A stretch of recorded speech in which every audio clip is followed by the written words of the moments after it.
If the ball of a ballpoint pen is too tight, the ink will clog the ball and won't write. If it's too loose, the ink will leak and stain the paper. Due to the limitations of early manufacturing technology, it was difficult to make more precise pen refills. So they had to find breakthroughs in the ink. At that time, ballpoint pens used water-based ink, which was relatively thin. It also dried very slowly and easily penetrated the fibers of the paper.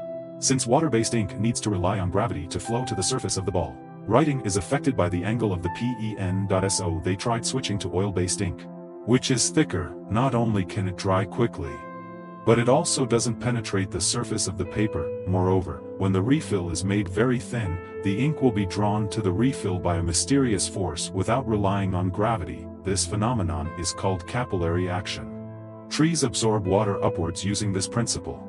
This is because when liquid enters the tube, the adhesion between the liquid and the tube wall is greater than the cohesion between the liquid molecules. When this adhesion is enough to offset the weight of the liquid in the tube will be continuously drawn upwards.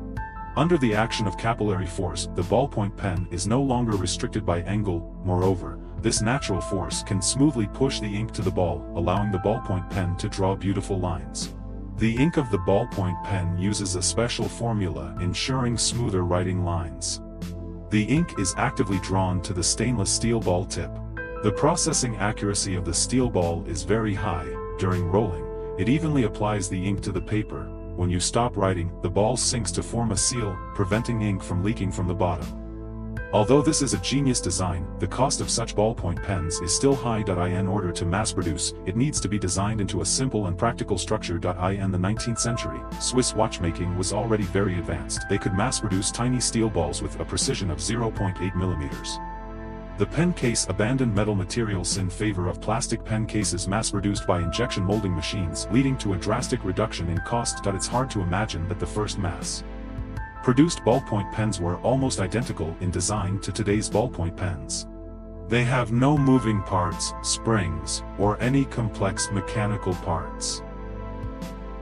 Every part of the pen is perfectly designed. There is a small hole on the pen body to allow air to enter and fill the space behind the ink in time. Even if you turn the pen upside down, the ink won't flow out from the back due to capillary action. The pen cap serves to prevent slipping, and has a clip. The hexagonal pen body is easy to grip, and prevents it from rolling off the table. The earliest ballpoint pens actually appeared in 1888, using 3 rotating metal balls to transfer ink to the paper, but they were only suitable for writing on hard surfaces. When writing on paper, the lines would be very rough. And no matter how the design was modified, no breakthrough was achieved. Until oil-based ink was used, the problem was solved. The invention of the ballpoint pen has had a huge impact on the world. In the past, fountain pens were expensive luxury items, and traditional quill pens had to be dipped in ink constantly to use. So very few people could write. The nib of a fountain pen is very hard to control the ink flow, making it very difficult to write. More importantly, its price was prohibitive, preventing widespread use. Today, over 120 billion ballpoint pens have been sold worldwide. For more than 70 years, its perfect design has continued to this day.